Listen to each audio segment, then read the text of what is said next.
Magandang araw, mayong adlaw sa tanan. Pasensya na, hindi mo na ako makapag-shoutout ng isa-isa kasi kita niyo kung sa akin likuran, background dito ako sa kasi sa akin trabaho. Nandito kasi yung mga amo namin ngayon. Kaya sabi ko, saglit lang muna ako tawag nito. May opinion lang ako dito sa nakikita kong video dito sa itong makakaliwang grupo ba. Itong mga leftist, itong tabing ganun na nag-rally na doon sa may tapat ng bahay ng mga Diskaya sa Pasig. At ito yung gusto ko na pakialaman nyo yan. Kasi kayo ang hilig nyo, makialam nito kay VP Sara na mga issue ni VP Sara. Tapos itong mga Diskaya, ayun yung pakialaman na yan. Umpisahan nyo na. Buti naman gumalaw tong mga bakla na to. Itong si Sindan niya. Ayong itong mga Diskaya kasi di ba nag-flex to sa kanilang mga sasakyan na sobrang mamahal. Mayroong isa dyan na sasakyan. Pwedeng kang mag-inom ng champagne, tapos mayroong champagne holder, tapos yung isang sasakyan dyan, mayroong may payong, di ba? Na isuksok lang sa pinto. Yung naukusunadaan niyang bumili yung kotse na yun kasi daw may lagayan ng payong.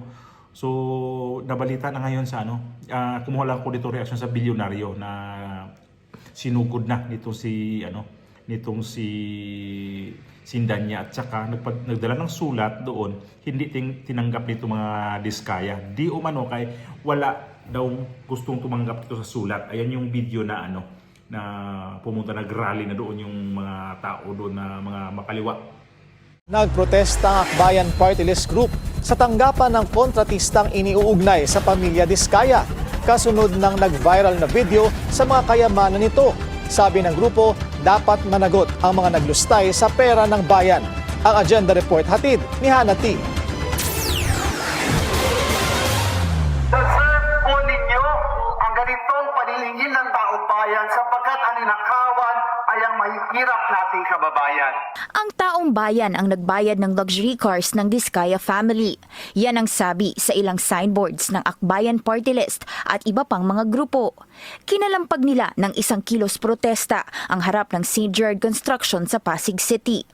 Nauugnay ito sa pamilya ni Sara Diskaya na bahagi ng top 15 firms na kumorner sa bilyones na pondo ng flood control projects mula 2022 hanggang 2025. Shameless daw ang naging pag-flex ng pamilya sa kanilang yaman na una nang nag-viral online. Nakakahiya po at sana yung hiyang ito ay pumasok sa makakapal na mga dingding kung saan tayo nakatayo ngayon. Sa nooy 2024 interview ng Bilyonaryo News Channel sa Diskaya couple, may higit kumulang 40 sasakyan ang pagmamay-ari ng mga Diskaya. Karamihan, mga American at European brand. May models pang hindi makikita sa bansa. Personal cars namin, bukod pa sa mga services ng mga engineers namin and mga liaison namin. So, yun, mga more or less nasa Magpa 100 rin siguro. Mala Bilyonaryo News Channel pa raw ang assets ng kanilang pamilya kung susumahin ito sa taong 2024. Ayon yan kay Curly Diskaya. Sabi ni Representative Percy Sandanya, alam naman daw ng taong bayan kung saan nanggagaling ang sandamakmak na yaman ng Diskaya family. Sa panahong binabaha ang ilang lugar sa bansa tuwing masama ang panahon, dapat may maparusahan at dapat mabawi raw ng taong bayan ang ninakaw na kaban ng bayan pagdating sa palyadong flood control projects. Ang pamumulimbat sa kaban-bayan, kasalanan hindi lamang sa henerasyong ito, kundi sa mga susunod na henerasyon ng mga Pilipino na ninakawan ng serbisyo. Una nang sinabi ni Senate Minority Leader Tito Soto sa isang Senate plenary session na pare-pareho ang address ng 4 na kumpanyang nauugnay sa mga Diskaya. Sa isang tax case noong 2022, iisa lang ang address ng St. Timothy, St. Matthew, St. Gerard at Alpha and Omega General Contractor kung saan Pangulo si Sara Diskaya. Sa kasong ito, nag-issue ang BIR ng Letters of Authority o LOAS sa construction firms para ma-audit ang taxes nila. Naghain ng petition for certiorari ang mga kumpanya dahil wala raw itong citation ng proper audit program. Pero sabi ng Court of Tax Appeals, hindi ito kailangang gawin ng BIR dahil may kapangyarihan daw silang maglabas ng LOAS kahit walang audit program. Sa huli, dismissed ang kanilang petisyon. Sa ngayon, binubusisi na ng Bureau of Customs ang imported vehicles ng mga diskaya. Isa sa mga lumitaw na expensive cars sa kanilang collection ang Rolls-Royce Cullinan na nasa 30 to 60 million. Tansya ng customs, bilyones ang total worth ng lahat ng mga sasakyan. Makabayan to sila, di ba? Yung Makabayan Black to eh. Itong si Tabingi, ang mukha, itong si Sindanya. Ito na nga naman kasi itong mga diskaya. Nagpe-flex kayo ng mga sasakyan nyo na magtaka ka talaga kung kaya nyo ba talagang binayaran ng husto yan na yung tama ba talagang buwis. Ayun na, gumalaw na itong BIR at saka itong Bureau of Customs kasi makakapagtaka ka. Ganun ka klaseng mga mamahaling sasakyan. Tapos busisiin talaga yung mga invoice niyan kung tama ba talaga yung binayaran nila. Kasi nga, kapag bumili ka ng mga sasakyan sa ibang bansa, kailangan titingnan yung mga invoice niyan, yung mga bill of lading, yung BL, kung ano ba talaga ang mga detalye niyan. Pagdating sa invoice, doon makikita yan kung magkano ang isang presyo ng sasakyan. Kapag may original invoice, hindi yung sales invoice na kapag may sasakyan ka. Hindi yun. Original invoice ang yun. Ang isasubmit mo sa Bureau of Customs saka sa itong sa Bureau of Customs saka sa BIR. Yun yung i-attach kapag may masasakyan kang darating na kailangan mong i-release sa Bureau of Customs. Pero ang dami pang mga clearances yan bago mo ma-release yan. Kasi dati di ko na kung kailangan kukuha ka pa ng clearance sa BIR kasi nga yung mga yan, yung may tinatawag sila mga blueprint yan, doon sila magbabangga tapos parang i-verify pa nila yan. Kung yung invoice mo, yung original invoice mo, kung authentic ba yan, tapos i-verify pa yan sa country of origin kung saan ka bumili ng sasakyan. Ganun ka busisi pag sa Bureau of Customs. Kaya lang, magtaka na lang ako kung bakit malusutan pa din dito sa mga itong mga kapal ang mukha. Ito mga diskaya, sabihin ko ito, makakapal ang mukha to. Bumili ng mga sasakyan ganun kamahal, tapos itong babae at saka yung lalaki na to, nag-reflex sila. Kayabangan eh. Nagyayabang kayo kasi. Buti nga sa inyo kung lahat maimbargo yan. At balak talaga ng gobyerno yan, maimbargo. At nakikita ko itong mga diskaya na to, umpisa na ang kanilang kalbaryo kasi ito yung mga sasakyan nila. Kapag hindi ito nila mapatunayan ang mga kanilang mga buwis na binabayaran, imbargo to, hahatakin to ng gobyerno. At si Marcoleta dito nagsabi mismo, si Senator Marcoleta, na hahatakin nila yan mga sasakyan. Kapag hindi nyo binalik ang pera na inyong ang inyong na nakuha dito sa flood control project, automatic yung mga ari-arian ninyo ang hahatakin yan. At ito yung building pa ng mga diskaya. Galit na galit si Mayor Vico Soto niyan kasi hindi yan dumaan din sa tamang proseso. May anomalya yan dyan. Walang building permit. Mismo sa kanilang building yan. Galit na galit si Vico Soto niyan kasi hindi kumuha ng building permit na maayos. Tapos itong mga sasakyan pala nila ganun din. Ngayon, sinisilip na ng BIR at saka itong Bureau of Customs. Yun ang tanong ko dyan. At may nag-comment dyan na ang tanong ko dyan, I think yung sa yung si Madam nanggaling sa Patiros, yung suki ko rin yan na tama ba yan? Tama yung nyo ma'am, yung sinabi mo na ang tanong ko dyan kung tama ba ang pagbabayad ng buwis dyan. Yung sa Patiros, si basta nakalimutan ko ko lang sa sunod yan. So tama ho yung nyo, ang inyong opinion nun na tama ba ho talaga ang kanilang binabayarang buwis. Pero para sa akin ito hindi talaga yan kasi may kunti na naman akong knowledge yan sa mga ganyan na kung paano talaga magbayad ng buwis yung mga ng mga imported na mga sasakyan. Hindi basta-basta yan.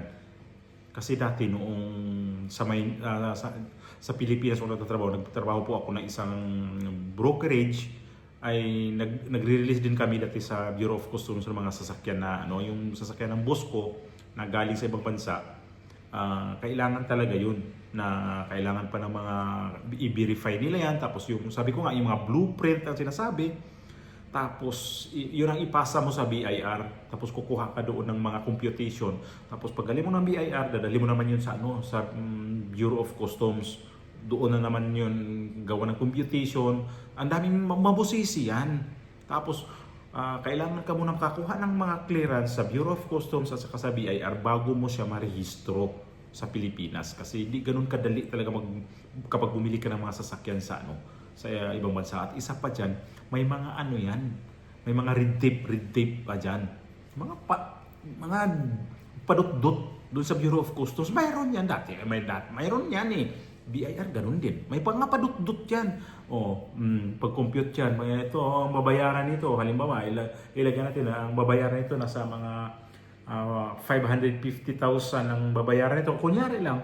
Tapos, dadalhin mo yun, yung computation na yun sa BIR yun. Dadalhin mo sa opisina, o ito yung Pwede ngayon yung kliyente, halimbawa, may ibang kliyente yan, baka pwedeng babaan na lang. So, yung ibaba, yun yung magiging magiging kurakot na sa taga BIR. Ay nako, alam ko naman kalakaran ng BIR at saka Bureau of Customs. Grabe yan. Kunting dati nga pa 10 peso papatulan ng ibang empleyado sa Bureau of Customs. Alam ko yun. Tapos kapag hindi ka nagbibigay doon, pag sunod balik mo, pag daan ng papel mo, hindi ka napapansinin doon, ilagay sa ilalim ng drawer, mamaya na to. Gagawin mo ng istorya yan. Sige, to. Pag hindi ka nagbigay ng 10 piso, dati, malaki na yan, 10 piso. Mag-process ka ng mga dokumento ng hindi sa mga sasakyan kapag dumaan ka sa Bureau of Customs. Tapos itong mga diskaya, imposible sila kung hindi nagbigay dyan sa Bureau of Customs saka sa BIR. Kasi yung mga sasakyan kapag bago yan, katakot-takot na pag-i-inspect yan. Inspeksyonin sa Bureau of Customs yan. Brand new ba talaga yan? Kukunin nila yung mga chassis number, lahat yan. Titingnan yung gulong, kung ano ba talaga ang yan. Tapos titingnan nila yan ang value talaga sa pinanggalingan. Tapos sabihin pa, ito matindi to kasi wala pa to sa Pilipinas. Kukuha pa yan parang mga magasin. O titingnan pa nila yan. O wala pa to sa Pilipinas, ang mahal nito. Ang yaman ng boss mo, gano'n yan. Pag sinabi na ang yaman ng boss mo, umanda ka na. Talagang pera na ang kailangan nun. So ngayon itong Makabayan Black, iyari kayo. Kasi sumugod na dito sa opisina ng itong sa mga diskaya. Kapag hindi kayo tumastress to mga diskaya, di ko lang alam kung ano mangyari sa buhay nila nito. Kasi hahabulin sila ng customs, hinahabol na ng BIR. Eto na, hinahabol na naman sila sa mga kaliwang grupo dahil doon sa inyo pagpa-interview dito sa mga media. Kasi mga swapang kayo para makakuha kayo ng mga maraming kliyente. Kasi yun ang ginagawa nyo para tawag niyan,